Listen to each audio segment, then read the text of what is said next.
하나님 말씀은 구약성경 레위기 9장 11절, 12절 말씀입니다.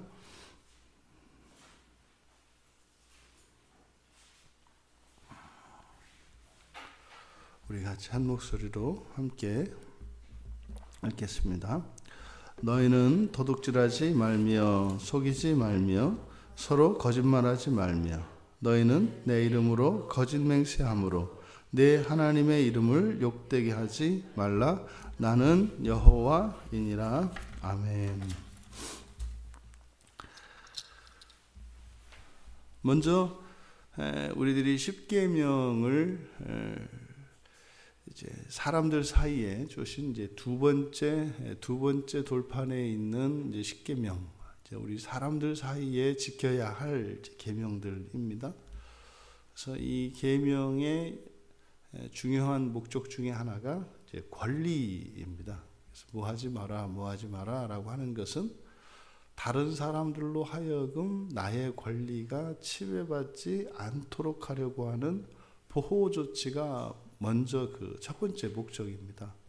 살인하지 말라고 하는 것은 어느 누구에게도 내가 살인당하지 않도록, 도둑질하지 말라고 하는 것은 어느 누구도 나의 재산을 훔쳐가지 못하도록, 이것이 그래서 계명을 주신 그 목적은 우리들에게 무엇을 금지하는 이 목적이기보다는 먼저 우리를 지켜주시기 위함이다. 그래서 하나님의 사랑의 관점에서 이 십계명을 보지 않으면 이것은 곡해될 소지가 많습니다. 그러면 지금 여기에서 도둑질하지 마라, 또 속이지 마라, 서로 거짓말하지 마라. 이것은 우리의 권리. 그러면 도둑질하지 말라라고 하는 것은 무슨 권리이겠습니까? 이건 재산권이죠. 그러니까 우리들의 그 재산권을 지킴에 있어서 구별되어야 한다, 거룩해야 한다라는 거지 않습니까? 그러니까 도둑질하지 말라고 하는 이 계명에 담겨 있는 거룩함은 타인의 재산을 구별해 주라는 거죠. 그래서 나의 재산도 타인에 의해서 존중이 됩니다. 그러니까 이것은 우리들이 가지고 있는 이 재산, 또 타인이 가지고 있는 재산, 그 재산에 대한 권리를 보존해 주는 것. 그래서 이런 자본주의적인 가치가 성경 안에 있다고요. 그래서 공산주의 가치만 성경에 있는 것이 아니라 이런 사유재산에 대한, 그리고 재산권에 대한 보호와 존중하는 사상이 성경 안에 있습니다. 두 번째로 속이지 마라. 그럼 이것을 이제 우리의 권리와 관련 짓는다면, 속이지 말라라고 하는 것은 내가 다른 이들을 속이지 말라는 것인데, 그것은 양심의 권리라고 할 수 있겠습니다.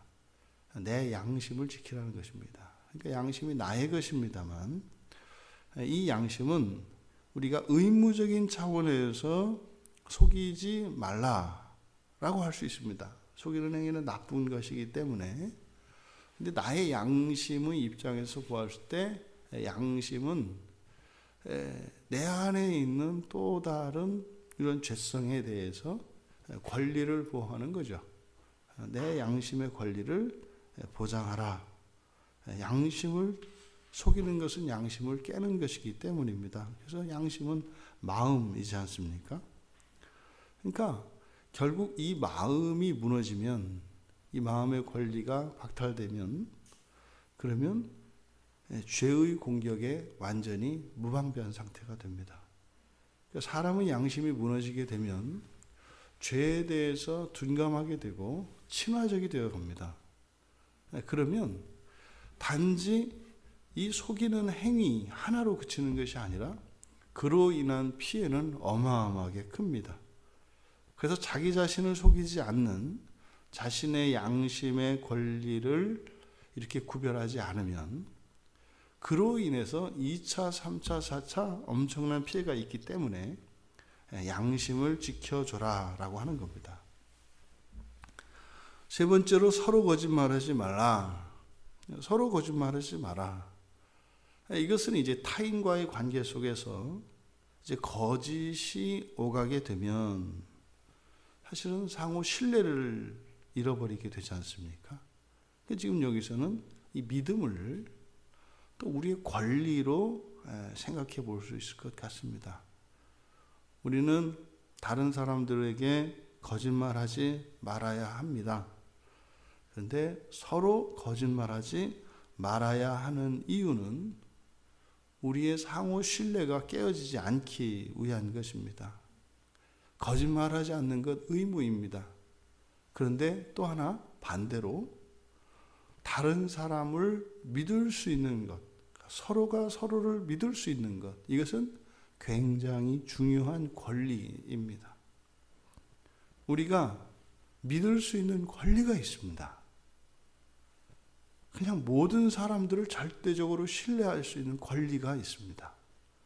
그런데 서로 거짓말을 하게 되면 상대의 말이나 행동을 이제 더 이상 신뢰할 수 없기 때문에 이제는 다른 사람들을 믿을 수가 없습니다. 이것은 굉장히 고통스러운 것입니다. 함께 생활하는 사람들을 믿을 수 없는 상태. 모든 말과 모든 행동이 가식이고 외식일 때 우리는 거기에서 진의를 해석해내야 합니다. 그럼 이것이 얼마나 피곤하고 힘든 삶인지 모릅니다. 그러니까 이 믿음이라고 하는 것이 의무이기보다 원래 권리적인 측면이 더 강한 겁니다. 그래서 서로 거짓말하지 마라라고 하는 것은 우리의 믿음의 권리에 대한 거룩함이다. 그러니까 하나님께서 주시는 하나님 백성들이 거룩함에 대해서 이 권리에 대한 그 하나님의 관심과 배려는 굉장히 세밀하다는 것을 우리가 알 수 있습니다. 그러니까 성경은 우리에게 그냥 개인들에게 의무를 부과하는 것 같지만 사실은 공동체 안에서 각 개인의 최대한의 권리를 보장하기 위하여 주시는 것임을, 그러니까 나의 권리도 마찬가지로 다른 사람의 권리도 존중해야 한다는 것입니다. 믿음의 권리.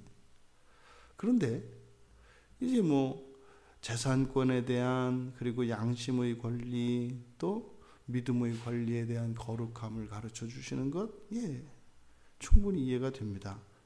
그런데 여기에 갑자기 하나님의 이름이 끼어듭니다.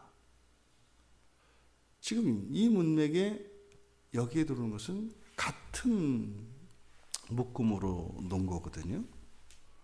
여호와께서 내 이름으로 거짓 맹세함으로 내 하나님의 이름을 욕되게 하지 마라.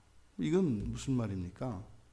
다른 누구에게 거짓 가운데에서 지금 하나님 이름으로 행하는 거짓을 따로 구별하고 있습니다. 근데 여기서 이제 내 이름으로 거짓 맹세한다 라고 하는 것은 하나님께 드리는 맹세일 수도 있습니다. 잘못된 서원, 잘못된 맹세, 이걸 말하는 거죠. 근데 또한 이것이 사람들에게도 적용할 수 있습니다. 내가 하늘을 걸고 맹세하는데 이런 거죠. 그렇게 하나님의 이름으로 맹세를 했을 때 지키지 않는 것, 이것이 이제 거짓 맹세죠. 아예 처음부터 의도적으로 지키지 않고 거짓말을 하는 경우도 있겠습니다만 처음에 그런 의도가 없었다 할지라도 그것을 지키지 않으면 거짓 맹세가 되어버리죠. 그러니까 이것은 의도도 중요하고 그 과정과 그 결과도 중요합니다. 그러니까 모든 것이 그 의도와 그 과정과 그 끝까지 하나님의 이름으로 맹세한 것을 지켜져야 합니다. 근데 그 지켜져야 하는 이유가 무엇이냐면 하나님의 이름을 욕되게 하는 것이기 때문입니다. 그러니까 여호와 하나님께서는 자신의 이름이 그렇게 거짓 맹세에 의해서 선의의 피해를 입게 되기 때문에 나도 신용이 떨어지니까 내 이름에 대한 권리를 보장해라. 이렇게 말씀하시는 거예요. 이게 그러니까 하나님께서 이런 말씀은 오히려 하시면 하나님의 명예가 떨어지지 않나요? 그런 거잖아요. 뭐 애들이 이렇게 꼬맹이들 이렇게 놀고 있는데 거기 딱 가가지고 나도 니들하고 놀 수 있으니까 나도 껴줘. 이러는 거 아니에요. 지금 그러니까 하나님께서 하나님의 이름에 대한 권리를 우리들에게 주장하고 계세요. 그러니까 이것은 권리 주장이라기보다는 여호와 하나님께서 어디까지 낮아지시는가 하는 것을 우리가 보게 되죠. 그러니까 권리를 박탈할 수 있는 권리, 이 권리일까요? 권리가 아니잖아요.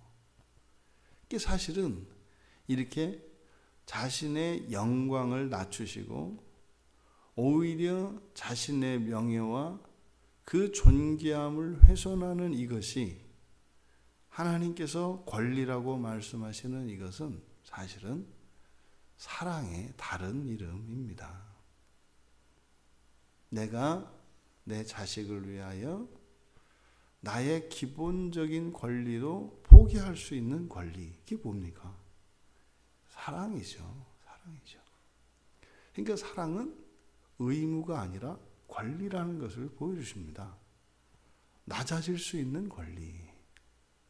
이것이 만약에 사랑이 아니라면 어떻게 되는 겁니까? 이거는 모욕당하는 것이고 존중받지 못하는 것이 됩니다. 그러니까 하나님 스스로 낮아지지 않으시고 정말로 우리가 이 땅에 오셨던 예수님을 경외하지 않는 정도가 아니라 전혀 그를 존중하지도 않았고 심지어 감사하지도 않습니다. 예수님께서는 엄청난 은혜를 베풀어 주지만 그저 호기심의 대상일 뿐이지 인격적인 존재로 받아들여지지 않습니다. 어떻게 그런 일이 일어날 수 있겠습니까? 근데 만약에 그것이 하나님의 사랑의 행위가 아니었다면 하나님의 명예는 고사하고 체면도 지켜지지 않는 겁니다. 여러분, 하나님의 영광과 그 하나님의 그 존귀함이 훼손될 수 있을까요? 없잖아요. 근데 역사 속에서는 됐거든요, 그렇게. 가차없이 짓밟히셨잖아요. 하나님의 영광이 이렇게 사람들에 의해서 짓밟힐 수 있는 그런 존재인가요? 그렇지 않습니다. 근데 예수님은 그렇게 사셨잖아요. 지금 오늘 본문 말씀을 통해서 그것을 하나님의 권리라고 주장하시는 겁니다. 사랑할 수 있는 권리. 내가 죄인을 사랑하는 것이 우리 입장에서, 우리 편에서는 그것이 은혜입니다.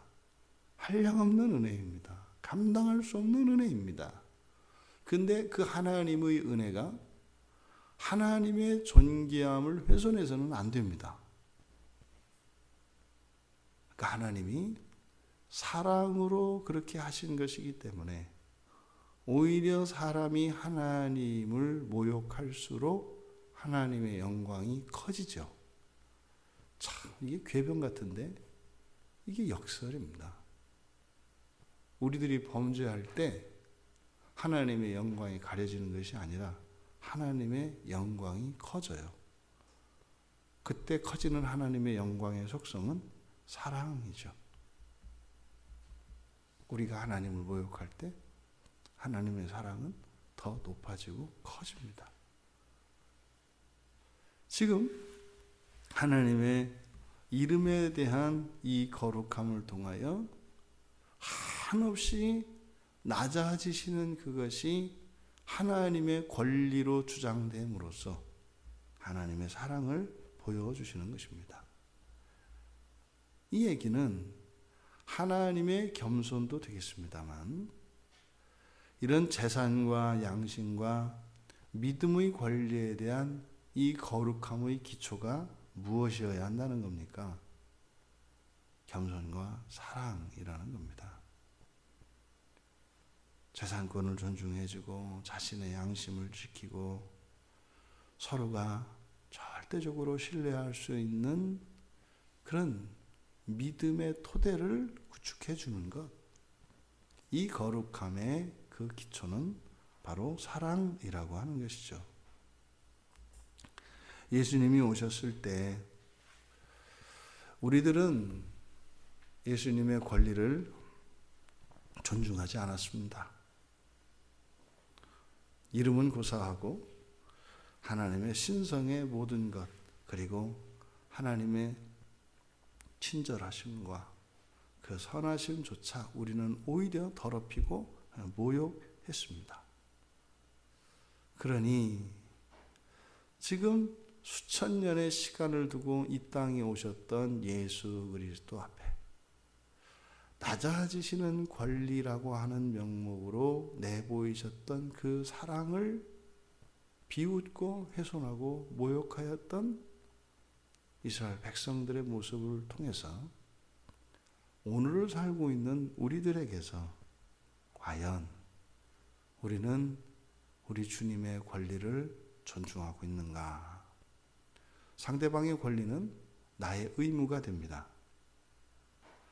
과연 예수님께 대한 나의 의무가 있는가? 근데 그것이 사랑에 기초한 것인가 하는 것을 우리가 돌아볼 수 있기를 바랍니다. 하나님은 자신의 권리를 주장하시며 우리를 지켜주십니다. 우리가 하나님을 절대적으로 신뢰할 수 있도록 하나님께서는 우리의 재산을 훔치지 않으십니다. 하나님은 하나님의 양심에 거스르는 일을 또 그런 말씀을 하지 않으십니다. 어떤 경우에도 우리에게 해주시는 하나님의 말씀은 하나님의 양심에 거스르지 않습니다.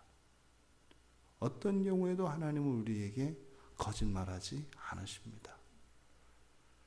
그러니 두 번째 돌판에 있는 이 십계명의 내용들을 통해서 우리를 향한 주님의 인격적인 말씀이라는 것을 우리가 또한 생각해 볼 수 있습니다. 한 번도 하나님은 우리의 재산을 훔치신 적 없죠. 한 번도 우리를 속이신 적도 없습니다. 외식하거나 가식적으로 말씀하신 적도 없습니다. 그리고 하나님의 명예를 더럽힌 적이 한 번도 없습니다. 우리가 그렇게 하나님을 닮아갈 수 있게 되기를 바랍니다. 사람의 것을 훔치지 않고 사람을 속이지 않고 자신을 속이지 않는 정도가 아니라 하나님의 것도 훔치지 않고 속이지 않고 또 하나님 앞에 나의 양심을 속이지 않으며 하나님의 이름을 욕되게 하지 않는 그 성도의 거룩함이 우리 모두의 거룩함이 되시기를 주님의 이름으로 축원합니다.